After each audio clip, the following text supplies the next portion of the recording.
Hey, Dave. Dave. Yes, Ollie. I got a gun.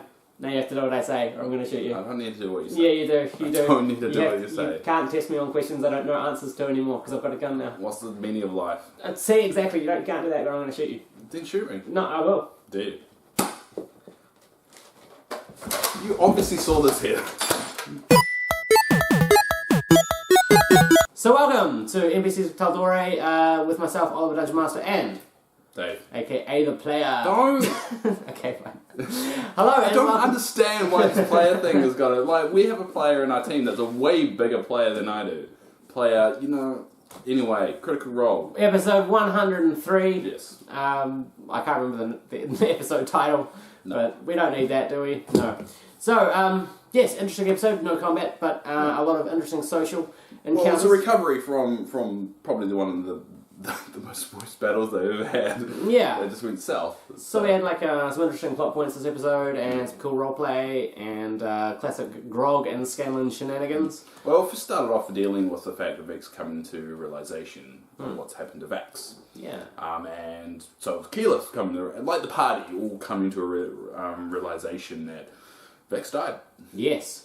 My first note is they start by breaking my heart into 40,000 pieces, with some very sad moments. It's quite hard because his heart was already broken there. Yeah. So they start breaking it even more. It's like a piece of paper. You keep on ripping it. Yeah, it's just now it used to be glass. Now it's just like sand. Yeah. It's got sand in my heart, you know.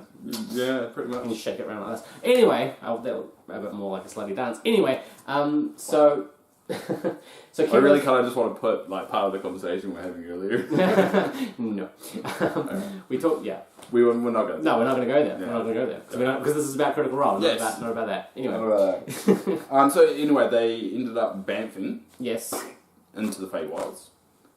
That's right. Yeah. At some point, yes. You paused like I was wrong, and I was like, "What?" No. There was the thing about Keyleth needing 25,000 gold worth of diamonds. For the resurrection. Yeah, and so basically they deal with how can we resurrect Vax? Yeah. And how can we bring him back? And there was a lot of discussion, a lot of kind of iffy and narrowing, and with a mix of role play and strategy, and realizing their way out of their depth. There were some nice moments there. Yeah, right at the start. It was really, really good moments. Yeah. Throughout this entire episode, to be honest, and yes.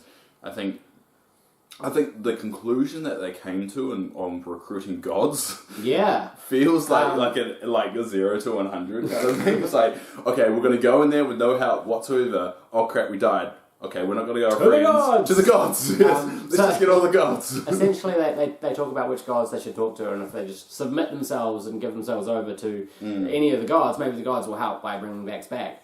That was fun. And they dealt with Cassandra's body and the eye. Yeah. And they're nearly gone to Scanlan. He pulls out the eye, Scanlan pulls out the eye, and it starts talking to him in this manipulative voice, and then he just goes to start clawing out his own eye and put it back. But who was it? It was Pike knocks it out of his hand. Yeah, I think it was, yeah. With a strength versus a dexterity roll, and luckily saves Scanlan's eye and his soul. That would have been very interesting what happened, like lose Vax and then Scanlan's possessed. Then there's this real cool moment where Matt talks to Liam alone. The rest of the cast leave the room. Yeah, so I think it happened when the rest of the cast was resting. I think they're going to have a rest, and then Matt goes, "Everyone leave," and then was like, what? Everyone leave. So they had to go in another room and they had to jack off. Block their, yeah. They were talking about the mics, and they were talking about how they had to pull the jacks out and jack off, but they didn't. I got it. I'll be very interested if no one got. We can't leave that in. Yeah, we can't leave that. Everyone leaves, and Matt speaks to Liam. There's this beautiful roleplay moment. It's just Matt and Liam talking about Liam in the afterworld, Vax, and the afterworld. And the Raven Queen. And the Raven Queen. And the deal that he comes to the Raven Queen, the fact of if Vax is returned, then his life is basically forfeit to the Raven Queen, and once he succeeds, basically he has to go to the Raven Queen. He has to forgive his life. So in a way that it doesn't matter what happens in this entire game. Yeah, Vax is going to be with the Raven Queen. His soul has been sold, yeah. but he's back. So, hey. Yay. Fine trade there. I call him Lich Liam. Lich Liam, yeah. Lich Liam. Yeah. Lich Vax. Yeah. So essentially, his soul so he's not undead. He is resurrected. No, by the Raven Queen. Percy, when he comes back naked, for some reason, okay. Vax. When Vax comes back naked. Percy's already alive. I mean, Percy could be naked, but... Yeah. In my head, they're always just all naked. It just makes it more fun. Yeah. So Vax comes back naked, of course, and Percy is extremely distrustful. Vex, of course, runs to her brother, and there's a really beautiful roleplay moment there when they talk. She is worried that it's an illusion. She's like, this can't be real, And Vax, no, it's real. Yeah. And then, so Percy goes, I don't trust... Don't give him his stuff back. I don't trust this. Well, it makes sense. Yeah, I mean, it's Matt, you know. Of course there's going to be like... They're so respectful of the game, they didn't listen into the conversation that was taking place between when Vax and Matthew. Yeah. Liam and Matthew, so Raven Queen and Vax. Yeah.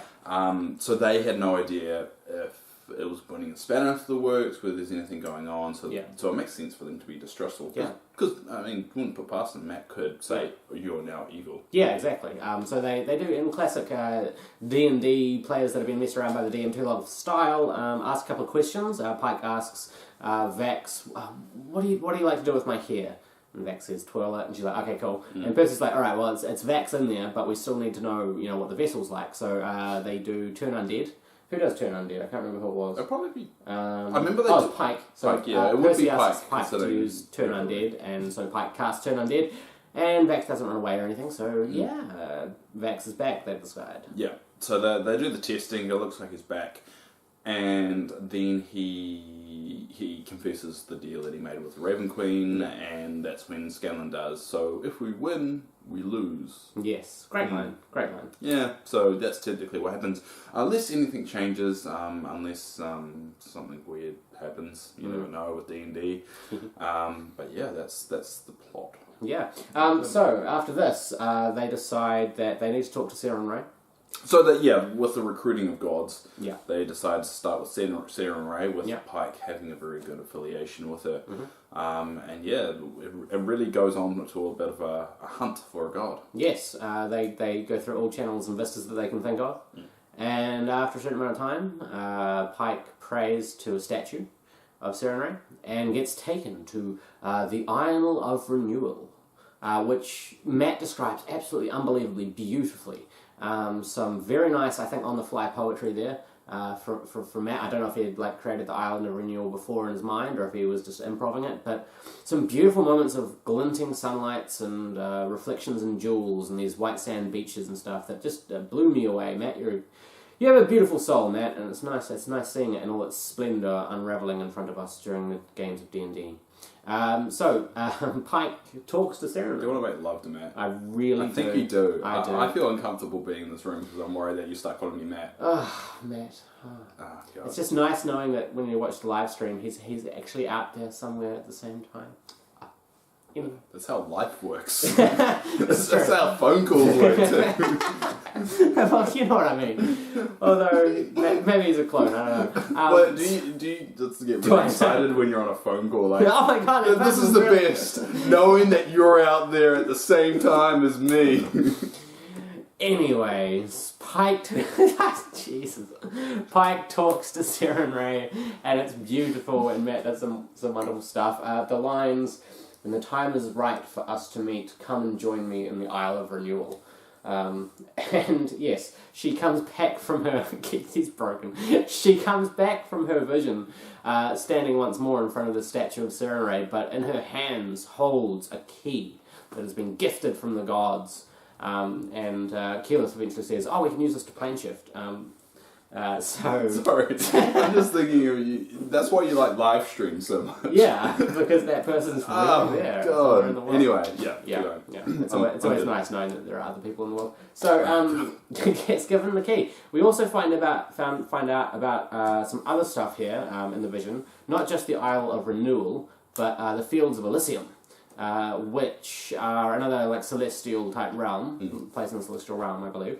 And we hear about the the Fortress of the Sun, which is the Temple of Pelor, Pelor's home, god of sun and agriculture. So got some nice little moments there. We find that the Isle of Renewal is Serenrei's home that has been kept a secret for ages. For Serenrei's protection and her followers' protection, because according to the law of the world, I think that Matt created, there was a time in the Calamity where people found where Serenrei was, and a whole bunch of stuff went down, a whole bunch of people died. Ugly stuff. Yeah. So we find out all this kind of stuff about the gods in Matt's world, which was, really, really quite beautiful. And just the way he described it was incredible. Meanwhile, Grog and Scanlan go on a bit of a journey. Classic Grog At the and same Scanlan time, where Grog tries to find the beneficiary of the Dick and Many Things, the guy who turns into a lord, and just all goes to hell. Yeah. Just the guards that he beat up last time with Dodie and Terry.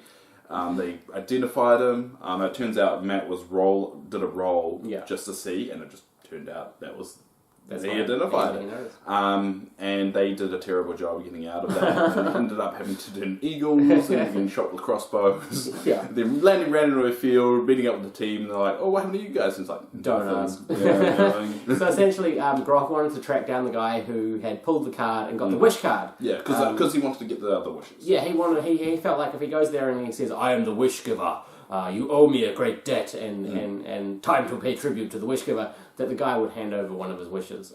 So now Scanlan knows about the Dick and Many Things. So Vex and Scanlan are both in on the whole Dick and Many Things thing. Which, I think even Sam forgot that Scanlan didn't know about it. Right. Which would make sense. Cause, it's difficult sometimes. Yeah, it's hard to know which character knows what, because you are multiple personalities. And you're sitting there when the information is given to the character, so like you as a person know pretty much everything, but it's hard to go, was my character there? Yeah, exactly. Scanlan tries some illusions to get away from the guards, but the guards roll a nat 20 on their perception. So Grog knocks them out, basically. Because actually, going back, I'm pretty sure Scanlan was there when Grog found the Dick and Many Things, but they didn't tell anyone about it. Oh, okay. It wasn't publicly known. Oh, okay. I'm pretty sure that was it. Right. But correct me if I'm wrong. I don't know, because it seemed like on this episode, Scanlan was learning about the Dick and Many Things. Yeah, he was learning about it, because Grog, like when he first initially found it, didn't tell anyone about it. Right.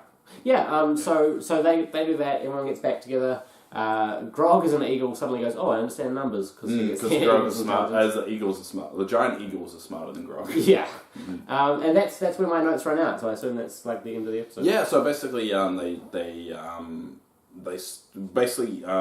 Pike, after the conversation with Serenrei, gets given a way to scry to her. Yeah. Or to like teleport to her. Yeah. And that's plane shift to her, like Keyleth, so this Keyleth can do his thing, and then plane shift to Serenrei. Yeah, basically. Yeah, that's how I interpret the city of the Isle of Renewal. The Isle of Renewal, so the Island of Renewal. Yeah. So that's where the episode ends. Yeah. So this episode, another great example of how you don't need combat for a very engaging episode. Another good example of it was only a 3.5 episode. It was one of the short. Well, short as in the length of the old school when they started. Yeah. Well, someone from our Sunday group, well, it's actually Thursday group, I should say now.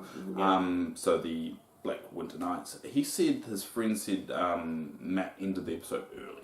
Right. Because I don't feel that. 3.5 hours is... It doesn't feel that way. No. It feels about normal. Yeah. I mean, when they first started releasing the episodes on YouTube, it was 2.5 to 3 hours. And then it was only recently they started doing the 4.5 hour episodes. Yeah, I think it's because everyone's been so used to the very long ones. Yeah. And then they do a normal sized episode. Everyone's like, why'd you eat it early? Yeah. But there was some just real nice storytelling and just some beautiful roleplay moments. It was another nice example of trying to giving a certain character a personal spotlight for an episode. Pike was a very Pike-centric when Pike went and met Serenrei. There's just some cool spotlight there. It's only a few more weeks before we lose Pike again. Oh, man. I don't know whether they're going to keep her in as in Skyping. Yeah, but I like it when they do that. Yeah, but I think it's because of work schedules in the way. Sometimes you can't. Yeah, Ashley Johnson's a big movie star, TV star, so things going on. Yeah, she was in Avengers. She was in Roswell as well. Avengers so much better. Roswell is a great show. Roswell, you should just watch Roswell. So that's it. She's in the Avengers. Roswell, because Roswell was a great show. She was a waitress. Roswell is what you should, What is Roswell about? aliens, obviously. Yeah, Roswell's but whatever. Anyway, it's a cool episode, beautiful storytelling, and some nice role play. Especially right at the start, they really just like hooked me in with this sad, like Vex kind of moments that just beautiful, dripping with emotion, beautiful. And that's going to get even sadder too when we finally finish, regardless of how this ends. We're going to lose Vex, and the question of how that's going to be, how it's going to go, how's Keyleth going to act. I mean, Vex is going to be destroyed. Keyleth is going to be destroyed. Percy loves the whole team. Vex. Yeah, it's going to be intense. I mean, Vex has changed a lot from being a very depressive guy to being slightly depressive guy. So he's moved a lot. Yeah, his journey has lightened him slightly, and the events that follow him remain shrouded in mystery. But I mean, permadeath characters are a good way to end a story. Our fire alarm is going off, so I'm going to go check that. That was a microwave. Damn. Anyway. that's pretty much our review and recap of episode 103. Yeah, so I guess we'll see you guys next week. For episode 104.